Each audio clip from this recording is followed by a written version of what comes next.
ये है आजमगढ़ के कुकड़ीपुर सठियाओं में विस्तार में फैला cross valley international school. Cross valley Azamgarh में अपनी 5 अलग अलग ब्रांचेस द्वारा स्टूडेंट्स को शिक्षित कर रहा है। Cross valley school CBSE Delhi मान्यता प्राप्त स्कूलों में से एक है। क्रॉस वैली इंटरनेशनल स्कूल में क्लास नर्सरी से लेकर 12th तक के छात्रों को वेल एजुकेटेड टीचर्स द्वारा पढ़ाया जाता है, ताकि यहाँ से शिक्षा प्राप्त कर रहे स्टूडेंट्स के भविष्य के साथ कोई खिलवाड़ न हो। डायल करें 9453724198 या 9450118255। Wooden touch Bhawarnath Azamgarh, a complete hardware store. हमारे यहाँ branded plywood, flush door, designer door, PVC door, formica, fancy hardware, kitchen की चिमनी एवं मॉड्यूलर किचन की एक्सक्लूसिव रेंज उपलब्ध। अपने आशियाने में लगाइए 4 चांद, पहुंचिए वुडन टच भवरनाथ आजमगढ़। नमस्कार, एबीसी चैनल में आपका स्वागत है। मैं हूं सचिन श्रीवास्तव और आप मेरे साथ देखेंगे आजमगढ़ से जुड़ी खबरें। आइए नजर डाल लेते हैं आज की खास खबरों पर। आजमगढ़ में कोरोना पॉजिटिव मरीजों की संख्या 55 हो गई है। मंगलवार के दिन 15 लोगों की कोरोना रिपोर्ट पॉजिटिव आने से जिले में कोरोना का ग्राफ अर्धशतक पार कर गया। इन 15 पॉजिटिव मरीजों में जिला अस्पताल के सीनियर कंसल्टेंट फिजिशियन भी शामिल हैं। डॉक्टर के कोरोना पॉजिटिव पाए जाने से स्वास्थ्य महकमे में हड़कंप मचा है। उन लोगों की सूची तैयार की जा रही है जो डॉक्टर से इलाज कराए थे या डॉक्टर के संपर्क में थे, ताकि उन सभी को क्वारंटाइन किया जा सके। सदर अस्पताल में डॉक्टर लगातार ड्यूटी कर रहे थे और श्रमिक स्पेशल ट्रेन से आ रहे लोगों की सदर अस्पताल में जांच भी कर रहे थे। 59 वर्षीय डॉक्टर का सैंपल 19 मई को भेजा गया था। 1 हफ्ते तक डॉक्टर लगातार ड्यूटी करते रहे, जिससे बड़े पैमाने पर संक्रमण के फैलने की संभावना है। आपको बता दें कि 15 नए पॉजिटिव मरीज सामने आने के बाद संख्या 55 हो गई है। इनमें से 2 की मौत हो चुकी है, 9 मरीज स्वस्थ हो चुके हैं। वहीं कुल 44 एक्टिव मरीजों का इलाज चल रहा है। मंगलवार को जो 15 नए मामले सामने आए हैं, उनमें मेहनगर ब्लॉक के 2 लोगों में संक्रमण पाया गया है। फूलपुर ब्लॉक के 2 लोग भी संक्रमित पाए गए। सबसे ज़्यादा 6 मरीज तरवा ब्लॉक के महनाजपुर क्षेत्र में मिले हैं। इसमें कंटेनमेंट जोन जियापुर में 4 लोग पॉजिटिव पाए गए। ये सभी दिल्ली से आए थे। इनमें से 3 एक ही परिवार के हैं। बिलरियागंज ब्लॉक के कंदरापुर थाना क्षेत्र के पहलवानपुर निवासी भी कोरोना संक्रमित पाया गया है। वह मुंबई से आया था। लालगंज ब्लॉक में 2 और पहलना ब्लॉक में भी 2 लोग कोरोना पॉजिटिव पाए गए। आयुक्त आजमगढ़ मंडल कनक त्रिपाठी ने मंगलवार को मंडल के तीनों जनपदों की निगरानी समितियों के साथ बैठक की। बैठक के दौरान मंडलायुक्त ने निगरानी समिति के कार्यों की बिंदुवार समीक्षा की। कोरोना काल में क्वारंटाइन लोगों की स्थिति यानी होम क्वारंटाइन के उल्लंघन के मामलों की जानकारी ली। इस दौरान उन्होंने समिति के पदाधिकारियों को निर्देशित किया कि क्वारंटाइन व्यक्तियों व होम क्वारंटाइन किए गए लोगों की सतत निगरानी सुनिश्चित की जाए। होम क्वारंटाइन किए गए लोगों के घरों का समय समय पर निरीक्षण हो और इस संदर्भ में जारी किए गए निर्देशों का कड़ाई से अनुपालन सुनिश्चित कराया जाए।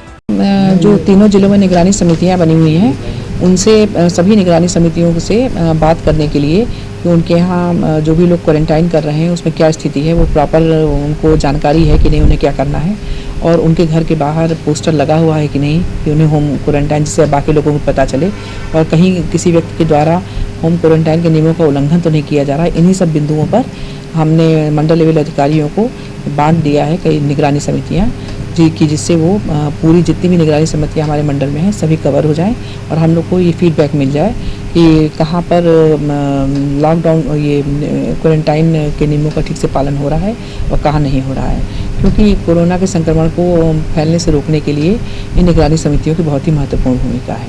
इसी संबंध में बैठक आहूत की गई थी। जो इसका उल्लंघन करेंगे उसके लिए क्या कार्रवाई की जाएगी? जो इसका उल्लंघन करेंगे उनके खिलाफ प्रॉपर जुर्माना लगाया जाएगा और उनको कड़ी उनके विरुद्ध कार्रवाई करने के साथ ही साथ उन्हें प्रॉपर ढंग से क्वारंटाइन कराया जाएगा ताकि संक्रमण जो है ना फैल पाए। जिस तरह प्रवासी की संख्या आजमगढ़ में बढ़ती जा रही, गाँव गाँव में लोग चले जा रहे हैं, कई लोग अपने साधन चले जा रहे हैं, दूसरा जो कोरोना का संकट बढ़ रहा है उसको रोकथाम के लिए क्या किया जा रहा है? हाँ, उसी के लिए निगरानी समितियां बनाई गई हैं कि जो भी लोग प्रवासी आ रहे हैं वो पहले तो अपने घर में, अगर उनके अंदर कोई लक्षण नहीं है तो क्वारंटाइन करें, या किसी के अंदर लक्षण है तो निगरानी समितियां ही हम लोग को सूचित करेंगे कंट्रोल रूम में, या अपने संबंधित PHC को या संबंधित जो अधिकारी हैं SDM को सूचित करेंगे कि इसके अंदर लक्षण है, और फिर उन्हें प्रॉपर जो है L1 हॉस्पिटल में भर्ती कराया जाएगा, उनका सैंपल टेस्ट के लिए भेजा जाएगा। और अगर मान लीजिए कोई लक्षण नहीं भी है तो उन्हें होम क्वारंटाइन कराया जाएगा अच्छे ढंग से। इसी के लिए निगरानी समितियां गठित की गई हैं। रविवार को मुंबई से बेटे के साथ स्पेशल ट्रेन से प्रयागराज और वहां से बस से आजमगढ़ पहुंची कोरोना संदिग्ध महिला की जिला अस्पताल में इलाज के अभाव में मौत हो गई थी। महिला बुखार से पीड़ित थी और कराह रही थी। फिर बस चालक उसे लेकर जिला अस्पताल पहुंचा था, लेकिन वहां 2 घंटे तक कोई डॉक्टर देखने नहीं आया और अंत में महिला ने बस में ही कराहते हुए दम तोड़ दिया था। इस घटना को लेकर जनपद वासियों में स्वास्थ्य महकमे के प्रति आक्रोश है। जिला अस्पताल के चिकित्सकों के इस अमानवीय कृत्य से हुई महिला की मौत को लेकर सारथी सेवा संस्थान ने संयोजक विनीत सिंह रेस्टू के नेतृत्व में जिलाधिकारी को ज्ञापन सौंपा। मांग किया कि जिला अस्पताल के जिम्मेदार डॉक्टर और स्वास्थ्य कर्मियों के खिलाफ कार्रवाई की जाए। रिसू ने चेतावनी दिया कि अगर उनकी मांग नहीं मानी जाती है तो वह अनिश्चितकालीन धरने पर बैठेंगे। आज अभी 2 दिन पहले महाराष्ट्र से एक महिला आई जो प्रयागराज से बस से चल करके आजमगढ़ रोडवेज पहुंची, और जिसकी हालत बिगड़ जाने के बाद 2 घंटे तक रोडवेज पे तड़पती रही। कोई उसको लेने वाला नहीं था अस्पताल से। एम्बुलेंस पहुंची, लेकिन PPT किट मौजूद न होने के नाते उसको एम्बुलेंस से लेकर नहीं गया अस्पताल तक। फिर जिला अस्पताल क्या कहते हैं, यहाँ से बस के द्वारा, जिस बस से महाराष्ट्र से प्रयागराज से आई थी, उसी बस से वो महिला अस्पताल पहुंची और अस्पताल में 2 घंटे तक तड़पी, लेकिन उसको कोई बस से उतारा नहीं। उसके बाद वहाँ पे उसको मृत घोषित कर दिया गया शाम को 5 बजे। 12 बजे से 5 बजे तक ये खेल चला, लेकिन कोई सूझ लेने वाला नहीं था। उसके बाद अभी तक कोई कार्रवाई नहीं हुई है और आए दिन जिला अस्पताल की वीडियो वायरल हो रही है, जिसमें बार बार दिखाया जा रहा है कि अलग अलग गलतियाँ डॉक्टर लोग कर रहे हैं, लेकिन कोई कार्रवाई नहीं हो रही है। पूरे देश में मेडिकल इमरजेंसी होने के बाद भी इस तरीके की घटना आजमगढ़ में घट रही है। कहीं न कहीं यहाँ के अधिकारियों की कमी है। इस मामले पर तत्काल कार्रवाई हो, नहीं तो लॉकडाउन के अंतर्गत हम यहाँ पे धरने पर बैठने के लिए आज जिलाधिकारी महोदय को पत्र दिए हैं। कोरोना से पहले ही परेशान जनता को गर्मी ने भी अब परेशान कर दिया है। आसमान से अंगारे बरस रहे हैं, धरती तप रही है, लोगों के कंठ दम बदम सूख रहे हैं। गर्म हवा और तेज धूप लोगों की त्वचा को झुलसा रही है। आलम यह है कि AC कूलर सब फेल हो चुके हैं। पिछले 2 दिनों में उग्र हुए सूर्यदेव ने सभी का हाल पूरी तरह से बेहाल कर दिया है। वातावरण की नमी को उन्होंने कुछ इस कदर कम कर दिया है कि उनकी तपिश का असर देर शाम तक बना रहा। कहना होना होगा कि गर्मी के लिए प्रसिद्ध जेठ मास का शुक्ल पक्ष पूरे रंग में आ चुका है और सभी की रंगत उड़ा चुका है। शिक्षक बबलू जायसवाल का कहना था कि गर्मी के तीखे तेवरों में उत्तरोत्तर वृद्धि जानलेवा साबित हो सकती है। इसलिए दोपहर 12 बजे से 5 बजे के बीच बच्चे और बुजुर्ग तो बिल्कुल भी बाहर न निकलें। युवा भी जरूरी काम से ही इस समय अंतराल में बाहर निकलें। उन्होंने कहा कि प्री मानसून व बारिश ही इस प्रचंड गर्मी से राहत दिला सकती है। उधर दूसरी तरफ भीषण गर्मी के चलते AC कूलर की बिक्री में जहां तेजी आ गई है, तो वहीं ठंडे पानी व शीतल पेयजलों की बिक्री भी बढ़ गई है। जरूरत के कामों से बाहर निकल रहे लोग भी छांव की ठांव तलाशते नजर आ रहे हैं। कोरोना से बचाव के लिए अब तक मास्क लगाकर निकल रहे लोग सूरज की तपिश से बचने के लिए अब सब कुछ ढक ढाक कर ही बाहर निकल रहे हैं। गर्मी तो अभी उत्तरोत्तर मानकर चलो अब 44 से 45 डिग्री के आसपास तापमान जिले का सामान्य तापमान है, और इस तापमान में तो घर में कम से कम निकला जाए तो बेहतर है। खास करके जो महामारी फैली हुई है उसको देखते हुए जो लोग निकल रहे हैं, जिसका बहुत जरूरी काम है, वो अर्जेंट है, मरीज है या कोई अदर कागजात के काम है, उसके लिए तो निकलना है। उनको अपना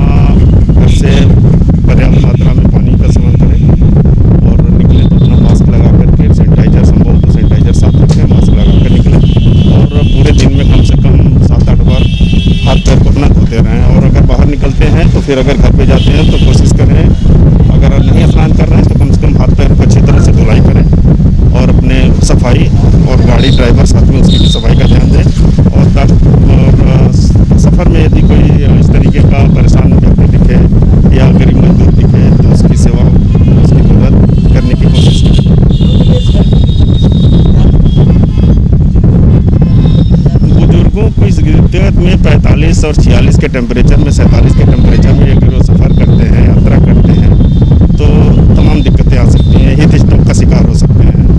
और अगर वो थोड़ा सा भी स्वास्थ्य में उनको प्रॉब्लम है तो उचित परामर्श लें, डॉक्टर की सलाह को माने और उसका ध्यान रखें और शासन प्रशासन के नियम का पालन करें। गर्मी में अभी फसल तो कोई वैसी है नहीं, रबी की फसल की कटाई हो चुकी है और सब्जियां वगैरह हैं, तो इनके लिए इस गर्मी में सिंचाई और पर्याप्त पानी का साधन गांव में खास करके पानी उतने तो है नहीं, लेकिन जिसके पास पर्याप्त साधन से कर लेंगे तो कुछ फसलें, लेकिन इस गर्मी से सब्जियां और फल प्रभावित हो रहे हैं। बारिश तो उम्मीद है कि अब समय पर आ जाए, लेकिन मानसून तो जून के पहले या दूसरे हफ्ते तक ही जैसा वैज्ञानिक और विशेषज्ञ बता रहे हैं उसके हिसाब से मानकर चलो आपकी 1-2 दिन में 3 दिन में अभी 28 या 29 तारीख को बता रहे हैं, लेकिन ऊपरी मानसून आएगा। उसके बाद मानसून तो नियर अबाउट 15 जून के आसपास ही आता है, उसके बाद ही हालत और गर्मी से कुछ राहत होगी।